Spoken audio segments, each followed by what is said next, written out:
The best advice I got from social media was don't let social media rush you. When the Jay-Z NFL deal was announced, I wanted to jump on it right away, use words from his songs that stood out to me to demonstrate my points. I wanted to be the first to say, I'm not black, I'm Jay-Z, okay? I wanted to talk about what kind of Jay-Z fan I was, how extremely excited I was when him and R. Kelly came together to record Best of Both Worlds and people thought I was a lunatic. And then how satisfied I felt when the album wasn't a flop. I began putting the commentary together. I found myself calling Jay-Z names, telling him to conquer the spirit that had him selling drugs to his community, shoot his brother, and partner with the NFL to dupe black people. I offered him advice like, terminate the deal with the NFL. Say you stand corrected. This is not the example you want to set for the people who made it possible for you to be in this position. I had my title ready. When those you love disappoint you, the Psychophant edition. I was happy about that because sometimes I have difficulty choosing a title. I wanted to talk about other people that I know that have disappointed. And so anyway, days after the news dropped, I still hadn't posted anything. And there were many, many people who had already weighed in on it. I wondered if I should even discuss it anymore, especially after listening to Tariq Nasheed. Out of the half dozen or so I listened to, his was the best. He killed it. Short, simple, and on point. He said everything I wanted to say and then some. My heart connected to what he said because how he felt about Jay-Z. He addresses why we shouldn't be taking the NFL off the hook. He points out that Jay-Z did not make the deal from a position of power and breaks down what coming in from a position of power looks like and how. Even if you're not interested in the subject of Jay-Z and the NFL, I would still recommend listening to Tariq Nasheed's commentary, Jigahoo, because he clarifies exactly what a black empowerment boss move looks like from a position of power. He describes a deal that would have been more constructive and respected, opposed to the one Jay-Z made that was just self-serving and where he let the NFL use him for a bag. And since I still had thoughts on it, I decided I would use it as an opportunity to shine the light on white supremacy by focusing on one of its racist institutions, the NFL. I just was going to repeat that mainstream media presents nothing to advance black people. We're under siege. And because there was nothing more to say about Jay-Z. He was under fire already, and rightly so. Turncoats have to be exposed to clean house. So I started the commentary focusing on the NFL. And it was long. Recording was taking too long. I kept stumbling, going on tangents. I was up way later than I wanted. I told myself I'll post in the morning when my mind is sharp. Well, that didn't happen. The next morning, the kid got up early. I got up late. So I only had 15 minutes to fine-tune what I wanted to say. And the commentary was coming off too preachy, too know-it-all-ish, and it sounded like a term paper. So my goal was to tweak it and post that night. It was already about 5 days since the news, and I had not posted in about 5 days. So I was determined like, oh yeah, I'm going to do it that night. So after the kid was tucked away, I sat down to fix the commentary and I started dozing off. I was exhausted. I hadn't cleaned the kitchen yet. I couldn't concentrate. I decided to go to bed and get the rest I need instead of fighting the fatigue and forcing myself to work.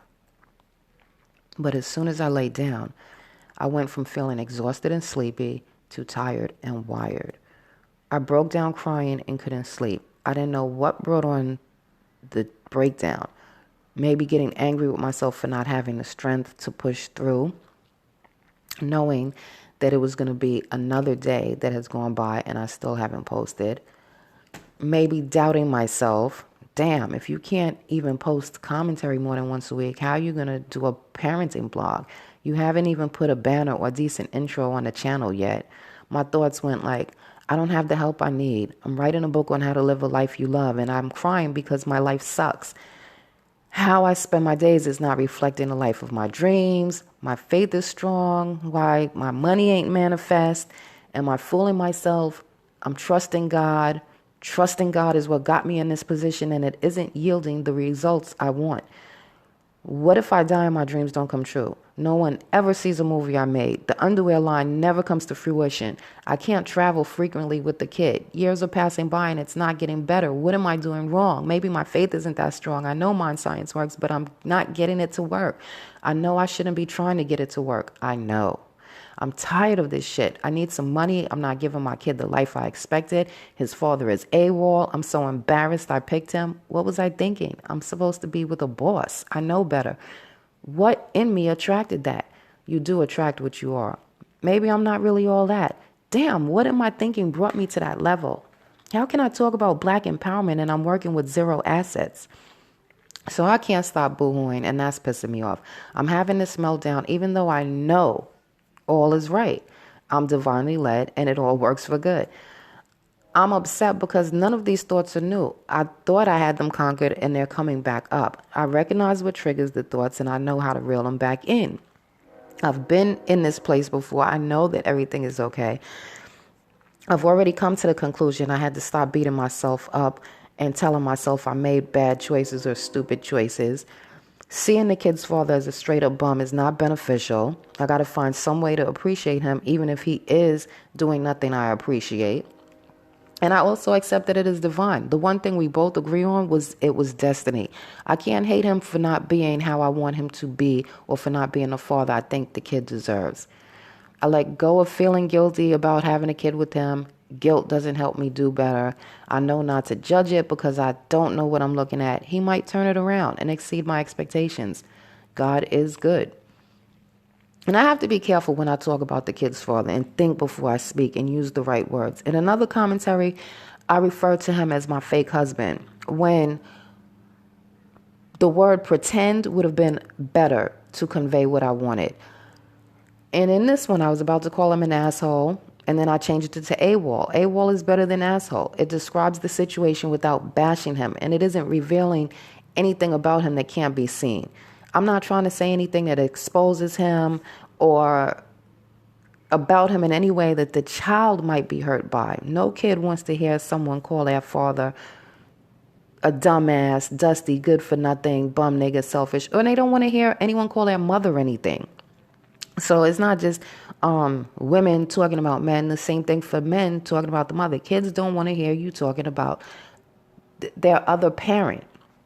And it is selfish and to no advantage for a parent to do that, knowing that it hurts the child. And it's just, it doesn't make any sense to subject a child to their hateful words about the other parent. And that's why I look at Drea Kelly sideways. What kind of shit is she on? And then you go on TV to make money to talk about the children's father. But anyway, so yeah, I'm shielding myself from the attack of the thoughts because I've seen the proof that our life is a reflection of our thoughts, and thinking about problems and what I don't like brings me more of that. I know mind science works. I know I'm right where I'm supposed to be. I know I'm focusing on the wrong stuff. I know that this is just a moment of frustration. I do love my life, and I'd be laughing at myself for this meltdown in a moment, but still I felt tired. I'm tired of thought swapping and not getting the results I want fast enough. Tired of expecting God to show out and him telling me to sit down and have another drink. I just want to be free from the bullshit. I started cleaning the kitchen, wondering if me slacking on my before bed ritual of turning off devices an hour before bed, meditating, setting my goals for the next day was contributing to the spurt of unhappiness that came over me. And once I realized the true cause of my distress was loneliness, I knew I had to make the next commentary more personal, give a bit of the reality of my journey as a metaphysician. Because that's the goal for the channel. Share things I learned on my journey, speak the truth, pass on jewels I picked up, show how I apply spiritual law to challenges, multiply the unpopular but necessary message, speak the truth about the inner struggle, hoping it may help someone end their mental suffering. Spark the soul of someone who might feel alone or misunderstood. Everyone needs a feeling of belonging, feel life has meaning and purpose, and that the future needs to make sense. Saying lonely isn't easy for me because when I think of being lonely, I think of that as feeling unloved. And I know I'm loved. Still, I had to say lonely because I feel disconnected from people. And God didn't feel like enough. I'm not around people that have the ability to help me reach my goals. I'm on, the industrial food manufacturers are poisoning us. The government is letting them.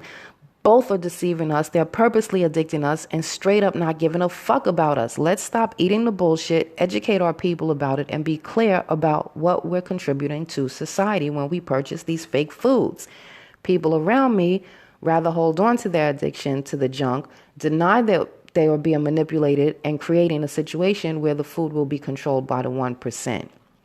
Or I should say that they're contributing to the creating of that situation where we will have no control over our food. There will be just a few people controlling the food supply, and that's a scary thought in itself. I'm like, they're putting Roundup in the measles vaccinations and making it mandatory that your kids get all of these vaccinations to go to school. Man, I'll keep my kid out of the United States educational system. Their curriculum sucks anyway. The people around me say kids need to go to school to get socialized, or vaccinations help stop spread disease, or homeschooling is good, just make sure he meets the state educational system requirements. I'm like, white supremacy is kicking our ass. What are we going to do about it? Talking about it is exhausting. It is depressing, but we got to face it and position ourselves correctly. We either fight it or accept genocide. People around me are defeated and don't even know it. I know you have to disassociate and disengage from people who can't go where you want to go. If no one around you knows more than you, you won't go higher or further than where you're at.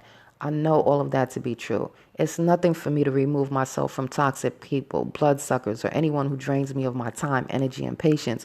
So I didn't think the people around me could be getting in the way of me living my best life.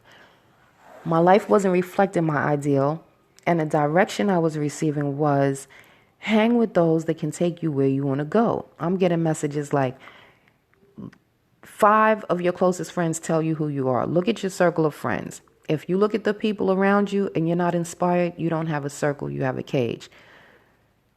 How are you reflected in the people that you have around you? What in you attracts what you attract? Observe the things you hate in others and the injustices you find, and find it in yourself. Get rid of that which you hate. So I look at the people I spend the most time with, and that I was around people I love, people who loved me, whose company on the most part I enjoyed or I felt understood me, but I was not inspired. My closest friends spent their free time watching TV and eating garbage food. I wasn't hanging around people who do what they set out to do, who moved against the status quo, or considered how their actions contribute to society. Is this the mirror of myself? I wanted to go to the next level. I should be spending time with people that want to make dreams a reality, not watch TV. I don't even like TV. That is why that reality show phase was unusual for me. I see zoning out in front of the television as a weakness or a way to mask depression. Watching TV does not invigorate you. Accomplishing a goal, doing something fun, that invigorates you. I wanted to hang with people dedicated to developing their mind, who trust themselves, know their self-worth, act on their intentions, dream big, enjoy figuring things out. So taking an honest look, I knew I had to get around people that were smarter than me and get away from people that were sabotaging my advancement, especially once I had a kid. Hanging with people that eat all types of crap and support the status quo just wasn't cool anymore. I couldn't compromise my time or values. I had to stop hanging with people that I always had to talk into doing something, that weren't willing to go to a yoga class or have potluck dinners or discuss ways to build. And I don't regret separating myself. I've been able to maintain my drive and perfect my craft.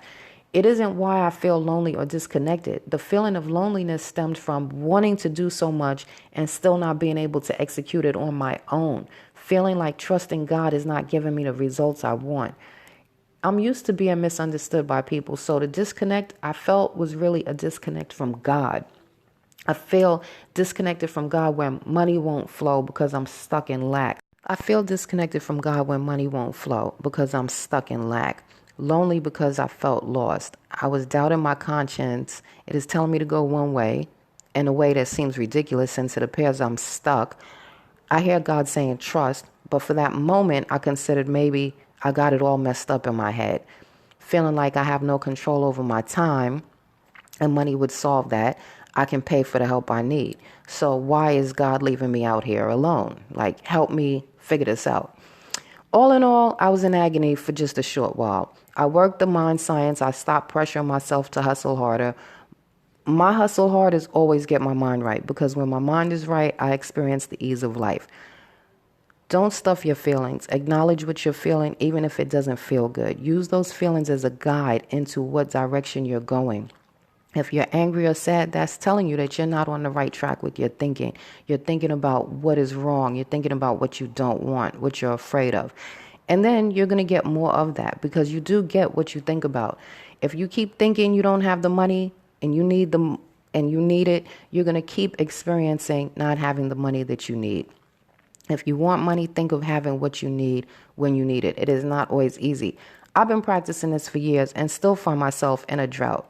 Whenever I look at the thoughts I was having before the lack, I see that I was focused on not having money. And sometimes you may think, this is why affirmations for people sometimes don't work, because you may think that you're thinking something, I could be an affirmation queen.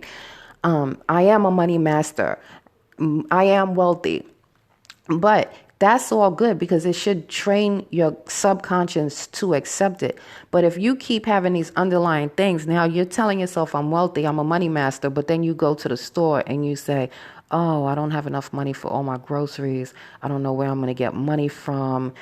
The money that I thought was coming from here isn't going to come. What am I going to do? Da, da, da, da. See, you're not being a money master at that point. You're thinking of those things. So we have these, especially with myself, this is what I'm saying. And I wanted to talk about the conflicting thoughts on money.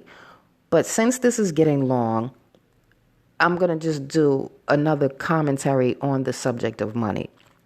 And I think I'm going to just end this one here. So it's just pay attention to what you're thinking about.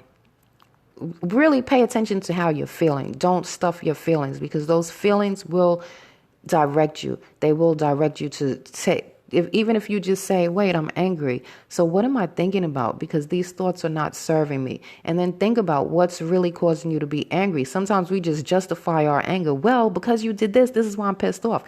The greatest lesson for that with me is dealing with a child, because I will get so angry, as I discussed before. And even with that, see, I wanted to come on here and really share the inner struggle. When I talked about the struggle that I had with parenting, I was hesitant about doing that, because I didn't want people to be like, oh my God, should we be calling social services on her? Like one of my friends said, he called me up and he said, okay, so I listened to your last commentary, and he made that comment. You kind of sounded like we might need to, and he was joking, but still.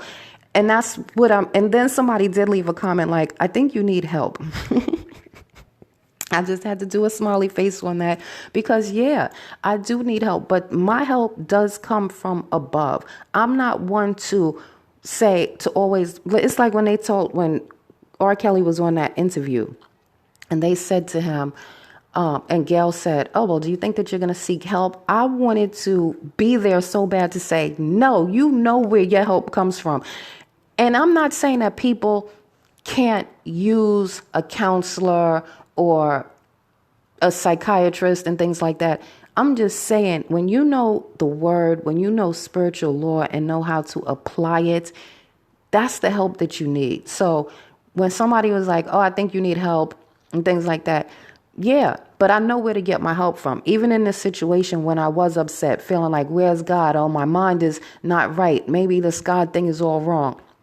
I still had to, those tools helped me recognize what the pain really was, where it was stemming from. So that's what I was saying about being angry with kids.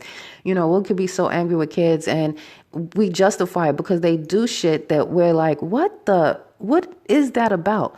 But what are you really mad about? Because with me, it's never really so much that I'm mad that he spilled something on the floor or he did something. I'm more mad at the fact that I'm the one that has to keep doing all these tasks all day that I don't really want to do. That's the bottom line of it.